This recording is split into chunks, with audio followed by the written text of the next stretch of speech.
बिस्मिल्लाहिर्रहमानिर्रहीम। अस्सलाम वालेकुम। नाइम ब्रदर्स टीवी मुबारक जवेद आपकी खिदमत में हाजिर है। नाजरीन, हमारा चैनल भी सब्सक्राइब कर लें। मैंने सोचा आज बात कौमी असम्बली की जाए, मगर थोड़ा पीछे चलते हैं। एक पाकिस्तान का काफ़ी बड़ा चैनल है जनाब, वहाँ पे ये प्रोग्राम चल रहा था, तो पहले उसकी बात सुनाते हैं आपको, फिर बात करेंगे। दीन का बुनियादी अकीदा है और इस पर इस्लाम की पूरी इमारत कायम है। खत्म नबूवत पर ईमान और उसका तहफ़्फ़ुज़ दीन का लाज़मी तकाज़ा है। कुरान मजीद में तकरीबन 100 आयात और 210 अहादीस मुबारका में खत्म नबूवत का जिक्र पूरी वजाहत के साथ मौजूद है। हदीस मुबारका है, ए अली, तुम्हें मुझसे वही निस्बत हासिल है जो हारून को मूसा से, मगर ये कि मेरे बाद कोई नबी नहीं है। एक और हदीस, अगर मेरे बाद कोई नबी होता तो उमर होते। 7 सितंबर 1974 का दिन नाज़रीन हमारी कौमी और मिल्ली तारीख का बहुत बड़ा दिन है। इस दिन मुसलमानों के देरीना मुतालबे पर उस वक्त की कौमी असम्बली ने कादियानियों को कानूनी तौर पर गैर मुस्लिम अक़लियत करार देने का तारीख साज फैसला किया। ये यादगार फैसला मुसलमानों की तवील जद्दोजहद का नतीजा था। 2 मई 1974 को नेशनल मेडिकल कॉलेज मुल्तान के तलबा चुनाव नगर के रास्ते पेशावर के तफरीही सफर पर जा रहे थे कि रब्वा रेलवे स्टेशन पर कादियानियों ने लिटरेचर तकसीम करने की कोशिश की, जिस पर तलबा ने मुश्तइल होकर खत्म नबूवत जिंदाबाद के नारे लगाए। वापसी पर यानी 29 मई को तलबा की गाड़ी खिलाफ ज़ाब्ता रब्वा रेलवे स्टेशन पर रोक ली गई और मिर्जा ताहिर कादियानी की क़यादत में सैकड़ों मुसल्लह अफराद ने लाठियों, सरियों और बर्छियों के साथ हमला करके 23 निहत्ते तलबा को शदीद जख्मी कर दिया। इस वाक़े का पूरे मुल्क में जबरदस्त रद्द-ए-अमल हुआ।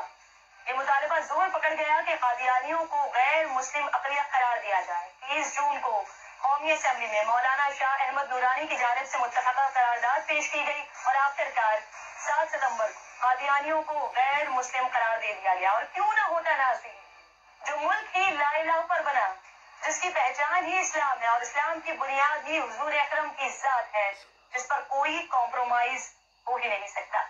वैसे ये तारीख नाज़रीन पाकिस्तान की दुनिया में सरबरंदी। जी नाजरीन, अब बात करते हैं। ये जो आपको मैंने प्रोग्राम की आवाज़ सुनाई, ये जनाब एक समा टीवी है, वहाँ पे प्रोग्राम पता नहीं ये कब का है, मगर मेरी नज़र से अभी गुजरा था, कल ही। मैंने सोचा इस पे ही मैं कोई प्रोग्राम आज करूँ। नादरीन, ये आपको जो बताया गया, पहली चीज़ तो ये कि सबसे जो बड़ा झूठ है उस पर मैं आता हूँ। मैंने बेशुमार प्रोग्राम लोगों के साथ किए। 74 जो रबुआ में वाक़या हुआ, और कहीं पे भी ये नहीं मिला कि किसी ने लिटरेचर पेश किया हो किसी को। और ये भी आपको मैं बता देता हूँ कि मुकम्मल तौर पर ये एक झूठ है जो ये खतून बता रही थी, जो प्रोग्राम कर रही थी। जो यहाँ तक मैंने मुख्तलिफ लोगों के साथ प्रोग्राम किए, वो यही बताते हैं कि जाती दफ़ा भी ये लड़के जो गए थे, ये गालियाँ निकाल के गए। इन्होंने ऐसी ऐसी हरकतें की कि ख़वातीन भी वहाँ से गुज़र रही थी, और फिर ये बता के गए कि हम वापस भी आएंगे। और जब ये वापस आए तो वहाँ पे भी मैंने प्रोग्राम किए मुख्तलिफ लोगों के साथ कि इतना बड़ा इशू नहीं बना था। फ़र्ज़ करें अगर किसी को कोई मारता भी है तो वो एक पुलिस केस होता है, वो कोई कौमी असम्बली का केस नहीं होता। मगर क्योंकि एक सोचे समझे मंसूबे के तहत ये सारा कुछ किया गया था, और आज ये टीवी पे आके ये खतून लोगों को बता रही है कि मिर्ज़ा ताहिर अहमद साहब ने सरपरस्ती की, ये भी आपको पता है मुकम्मल झूठ है। मगर मैं अब इस पर नहीं आऊँगा क्योंकि ये बड़ा लंबा हो जाता प्रोग्राम। कई दफ़ा इस पर हमने मुख्तलिफ लोगों से की राय भी ली, जो वहाँ पे मौजूद थे, उनसे भी बातचीत की। उन्होंने जो बताया वो आप सुनते रहते हैं हमारे प्रोग्रामों में। आज मैं बात करूँगा कौमी असम्बली की। मैं काफ़ी दफ़ा अपने नाजरीन को ये तवज्जो दिला चुका हूँ, जिस कौमी असम्बली का बार बार ये लोग जिक्र करते हैं वहीं से शुरू करेंगे। उस कौमी असम्बली के बाद में जो चंद एक जिनमें थोड़ी बहुत शर्म थी, याद थी, उन्होंने बताया था कि ये एक सियासी फैसला था। ना तो उस कौमी असम्बली को कोई दिलचस्पी थी अहमियों से, ना भुट्टो साहब को कोई मज़हब से दिलचस्पी थी, मगर क्योंकि मौलवियों ने ज़ोर पकड़ा और कौमी असम्बली ने ये फ़ैसला कर दिया, अगर देखा जाए तो उनको खुद इस्लामी तालीमात का इल्म नहीं था। उस कौमी असम्बली को तो अभी एक तरफ रहने देते हैं। ये चंद दिन पहले मैं आपको बताता हूँ कि कौमी असम्बली के अजलास से बाहर जो ख़वातीन आई, जो बाकायदा बोर्ड लेके जनाब कौमी असम्बली में पहुँची, उनसे मुख्तलिफ सवालात किए गए। एक नुमाइंदा ने, उनको ये नहीं पता था कि पहले वज़ीर आज़म पाकिस्तान के कौन थे, पहले सदर कौन थे। उनको ये नहीं पता था कि कौन सा बिल वो पास करके आई हैं वहाँ से और क्या बिल में लिखा हुआ है। और यही चीज़ें पाकिस्तान में चलती हैं। अब नाजरीन इस तरह के ये प्रोग्राम करके ये बताते हैं कि हमने इस्लाम की बहुत खिदमत की, अहमदियों को गैर मुस्लिम अक़लियत करार दे के एक तरफ रहने देते हैं। अब आज अहमदियों को, आज इनकी बात कर लेते हैं, क्योंकि हमारी तो रोज़ होती है अहमदियों की। तो मैंने सोचा इनके इस्लाम की आई बात करते हैं, ये क्या खिदमत कर रहे हैं इस्लाम की। आज जनाब अली, मैं आपको पहले ये बताऊँ कि कल की कौमी असम्बली की थोड़ी सी बात कर ले, फिर आगे चलते हैं। इनके लीडर जो हैं उनकी हालत ये है ईमानदारी की, और उनकी खिदमत करने के लिए जो लोग ये मुकर्रर करते हैं कि पाकिस्तान में कौमी असम्बली में जाके हमारी अवाम की खिदमत करेंगे, कि कल आपके सामने शहबाज शरीफ साहब ने जो बयान दिया, आप वहाँ से गौर करें कि कितने ज़हीन लोग हैं वहाँ पे और कितने समझदार लोग कौमी असम्बली में बैठे हुए हैं। वहाँ से आप खुद अंदाज़ा कर सकते हैं। आपको मैं एक चीज़ आप जो वाज़ेह तौर पे बता दूं कि जहालत का ये आलम है। अगर कोई काम मोटरवे है या कोई भी काम है पाकिस्तान में, अगर कोई वज़ीर आज़म कर लेता है या उसकी पार्टी कर लेती है, तो वो समझते हैं कि ये बाप के पैसे से बनवाए गए, उसने साथी जेब से ये पैसे लगाए, और वो वहाँ पे ये नहीं सोचते कि एक औरत है, उसके साथ क्या वहाँ पे मसला हुआ, किस तरह बेचारी की इज्जत के साथ खेला गया। हर एक को अपनी सियासत चमकाने की पड़ी हुई है। म्यारे ज़िंदगी इतना इन लोगों का गिर गया हुआ है। मैंने उस दिन भी कहा था कि बहुत गिरे हुए लोग हैं ये सब। आप देखें कि पाकिस्तान में एक वाकया पेश आया और वहाँ पे एक बंदा उठ के कह रहा कि ये मोटरवे मेरे बड़े भाई ने बनवाई थी, नवाज शरीफ साहब ने। तो बाकी जितने भी समझदार लोग हैं वो डेस्क बजा रहे, खुशी का इज़हार कर रहे। ये है इन लोगों की इंसानियत, ये है कौमी असम्बली। आपको मैं बताना चाहता हूँ, एक बंदे को शर्म नहीं आई कि मोटरवे कोई इसके बाप के पैसों से बनी हुई है। आप यूरोप में ये तो एक मोटरवे बना के बैठे हुए हैं और उसी पे सियासत चल रही है। यूरोप में आके देखें, ये खुद भी देखते हैं, यहाँ पे हर जगह पे मोटरवे नजर आएगी आपको। ये तो पाकिस्तान में अब बनी है ना, ये पता नहीं कितने सालों से यहाँ पे जर्मनी, यूके, बेल्जियम, हॉलैंड, कहीं पे भी चले जाए, अमेरिका, कनाडा, ऑस्ट्रेलिया, न्यूजीलैंड, कहीं पे भी चले जाए, बहुत पहले से इनके पास ये चीज़ें हैं।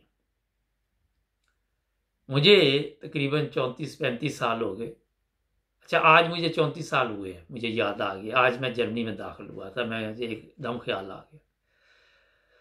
तो ये 34 सालों में मैंने नहीं देखा कि किसी लीडर ने आके बताया कि फलां चीज़ हमने बनाई, फलां हमने बनाई, ये कारनामा हमने दिया। ये सिर्फ पाकिस्तान में सियासत के तौर पे इस्तेमाल किया जाता है, तख्तियाँ लगाई जाती है और कई कई दफ़ा वहाँ पे ऐलान होते हैं कि यहाँ पे सड़क बनेगी, यहाँ पे हॉस्पिटल बनेगा, यहाँ पे फलां चीज़ बनेगी। फिर वो दूसरी दफ़ा फिर आगे तख्ती आती है, फिर पर्दा परे करते हैं, यही चलता रहता है सिलसिला। अब जो कौमी असम्बली की हालत हो, जिस कौमी असम्बली की कि जहाँ पे ना तो उनको कोई फिक्र है कि किसी औरत की इज्जत गई, ना उनको कोई फिक्र है कि उसके बच्चों पे क्या गुजरती होगी, ना उनको फिक्र है कि अवाम पे क्या गुजरती है। वो अपनी सियासत चमकाने के लिए ऐसी ऐसी चीप बातें करते हैं कि एक गिरा हुआ इंसान भी नहीं इस तरह की बात कर सकता। कोई शर्म नहीं इन लोगों को, कोई हिया नहीं है किसी किस्म का। और वहां पे सब नंबर गेम चल रही है। इन लोगों ने पाकिस्तान की अवाम के फैसले करने हैं कि इन्होंने अच्छी जिंदगी किस तरह गुजारनी है। इनकी हालत आप खुद देख लें। 74 की कौमी असम्बली पे अगर आप बात करें तो वो भी यही हालात थे। उन लोगों में भी कोई ना किसी को इस्लाम का पता था, ना किसी को किसी मजहब का पता था, और ना उसके मुताबिक कोई जिंदगी गुजार रहा था। उसके बाद जो भी कौमी असम्बली आई उसकी हालत आप देख ले।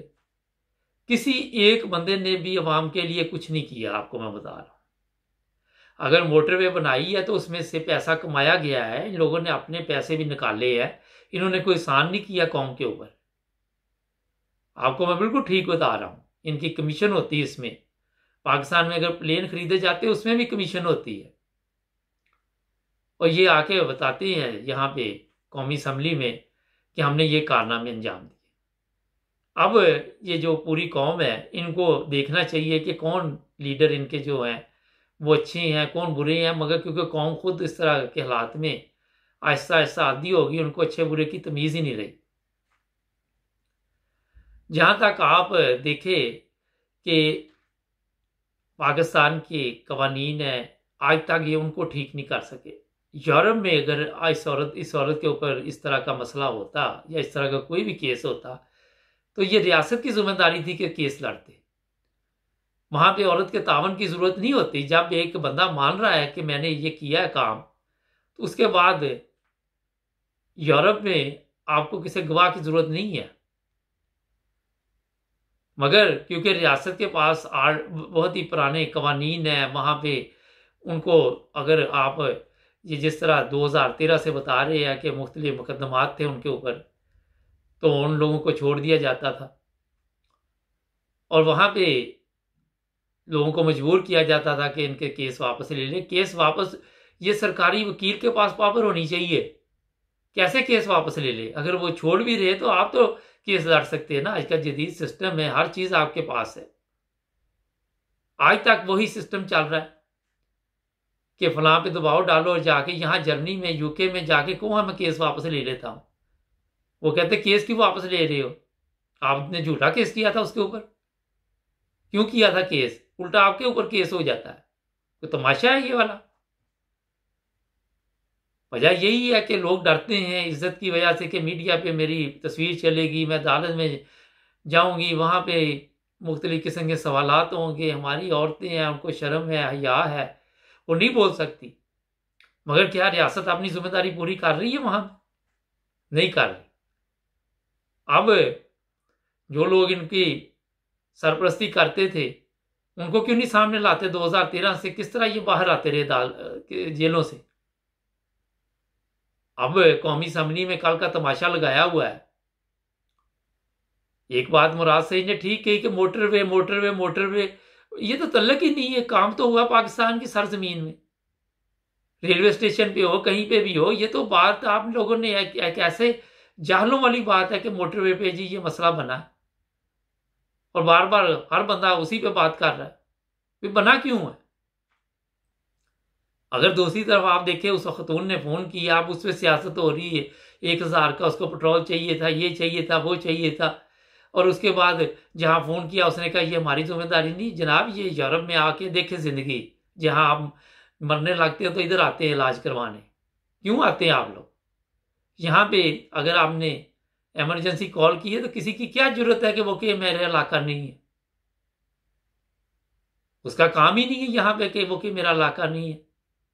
वो खुद उनका काम होता है बंदोबस्त करें और बताएं कि हम आ रहे हैं, पहुंच रहे हैं। पुलिस है वो पहुंचती है फौरी तौर पे हर तरह की हेल्प के लिए है। ये मेडिकल की टीम है वो पहुंचती है, हेलीकॉप्टर आ जाते हैं सीरियस इशू हो तो। आप लोगों को इन मुल्कों से सीखना चाहिए ना जहां आके आप पिकनिक मनाते हैं। इमरान खान साहब आप यहां पे पढ़ के गए हुए हैं, आपकी जो कौमी असम्बली में लोग बैठे हैं यहां ही आते हैं, उनको नहीं पता चलता यहाँ के कवानीन का? कोई सीख लें इन लोगों से भी। आज फिर इमरान खान साहब लोगों को हौसला देते हैं कि मायूस नहीं होना, ये नहीं होना, लेकिन कोई कारनामा करके भी तो दिखाए ना आवाम के लिए। अब कह रहे जी जो लोग इसमें मुलव्वस होंगे, अगर उनको जनाब जो ये जिनसी तशद्दुद में उनको नामर्द कर दिया जाएगा तो सबसे ज्यादा तो मुतासर आपके मौलवी होंगे, वो ये कानून बनने देंगे आपके वहां पे। सबसे ज्यादा तो मुसीबत उन लोगों पे आएगी, सियासतदानों पे आएगी, पुलिस ऑफिसर है उन पे आएगी, और बड़े बड़े लोग जो उन पे आएगी। कैसे ये बनने देंगे ये कवानीन? नाज़रीन, ये बातें बताने का आज मकसद मेरा ये था कि हर चीज पे जाके न्यूज या कौमी असम्बली, ये जो न्यूज देते हैं इनको इतनी समझ नहीं कि आपकी कौमी असम्बली की ये हालत जो मैं बता रहा हूं वो कल सिर्फ मैंने बताई है। अभी तो पिछले अगर मैं शुरू करूं तो उसके लिए तो मुझे बेशुमार प्रोग्राम चाहिए। और आप देख लें कि यहां पे इतनी समझ नहीं, जो खवातीन आके इस तरह की न्यूज पढ़ती या नबी पाक सल्लल्लाहु अलैहि वसल्लम की सीरत पे उनके सर पे दुपट्टा भी नहीं होता, और आके बातें वो इस तरह की करेंगी जैसे वो खुद बड़ा अमल कर रही है। ये भी नबी पाक सल्लल्लाहु अलैहि वसल्लम ने फरमाया पर्दा करो, मगर यहां पे इनको कुछ याद नहीं आता। हर चीज पे आके खत्म नबूवत पे इनको याद आ जाता। किसी को अभी तक ये नहीं पता कि खत्म नबूवत का मतलब क्या है। एक चीज के पीछे अवाम को लगाया हुआ है। कोई ऐसा काम नहीं जो नबी पाक सल्लल्लाहु अलैहि वसल्लम ने कहा कि ये इस्लाम में मना है वो पाकिस्तान में ना हो रहा हो। हर वो काम हो रहा वहां पे। आए दिन आप देख रहे वहां पे रेप के केसों में इजाफा हो रहा है, लूट मार, चोरी, सड़कों में तशद्दुद, पुलिस तशद्दुद, सियासतदान एक दूसरे के गले पड़ रहे हैं। कोई चीज बताएं तो सही, क्या कर रहे हैं आप लोग? हर चीज में ये बता देना कि खत्म नबूवत पे ईमान रखना चाहिए, बाकी लूट मार करते रहो, जो मर्जी करते रहो। नाज़रीन, दुख होता है इस तरह की बातें सुनकर। या तो खुद आप लोग इस्लाम के मुताबिक जिंदगी गुजार रहे हो, फिर आप कहें कि अहमदियों को जनाब ये हमने कारनामा अंजाम दिया। खुद तो आप कोई काम करते नहीं इस्लाम के मुताबिक। अब किसी के पास ये मैं कहना चाहता हूं कि कोई बताए मुझे कि कौमी असम्बली ने आज तक जो अवाम के लिए फैसले किए कोई ऐसे मुझे बुझवाए ना जरा। अगर उलमा 72 फिरके है या जितने भी हैं वो ड्यूटी अपनी पूरी दे रहे होते तो क्या आज पाकिस्तान की ये हालत होती? आप खुद अंदाजा करें। हर कोई कह रहा है मैं इस्लाम की खिदमत कर रहा हूं, और इस्लाम वहां में नजर नहीं आता। यूरोप में क्रिश्चियन है, मगर क्यों इनकी हालत फिर दुरुस्त है? अगर इस्लाम की आप खिदमत करते तो यूरोप से तो आगे जाना चाहिए था आपको। लोगों को अच्छी जिंदगी मिलनी चाहिए थी, इंसाफ मिलना चाहिए था, पुलिस अच्छी होनी चाहिए थी। होता ये है कि पुलिस खुद इन लोगों से काम करवाती है, और बाद में आपको ये शायद इल्म नहीं है कि पुलिस मुकाबले में जो मारे जाते लोग वो सियासतदान उनके पीछे होते हैं। वो पुलिस से मिलकर ये काम करवाते हैं कि ये आप अगर अदालत में बकेंगे जाके तो हमारे ऊपर भी कोई मुसीबत आ जाएगी। उनको फिर पुलिस मुकाबले में मरवा दिया जाता है। ये है गेम असल में। और अगर ये लड़का तीसरा ना मिला जिसको ढूंढ रही पुलिस, हो सकता है चंद दिन में ये आपको खबर मिल जाए कि पुलिस मुकाबले में मारा गया। हो सकता मार दिया हो। ये भी तो सोचने वाली बात है। ये मैं 100% नहीं कह रहा, मैं एक वैसी बात कर रहा हूं आपके साथ, क्योंकि उसके पास कोई ऐसी चीजें हो कल को वो किसी के नाम ले दे। तो ये चीजें नाजरीन, यूरोप और पाकिस्तान की जिंदगी में आपको फर्क नजर आना चाहिए। और जो भी कोई अच्छा काम करे उसमें ये नहीं देखना चाहिए कि फलां मजहब का है, वो देखे कि वो काम क्या कर रहा है, कौन से अच्छे काम कर रहा है। इंशाल्लाह कल फिर नए तबसरे के साथ मिलेंगे। सब्सक्राइब करना मत भूलें। जुड़िए 9 टीवी के साथ। अल्लाह हाफिज।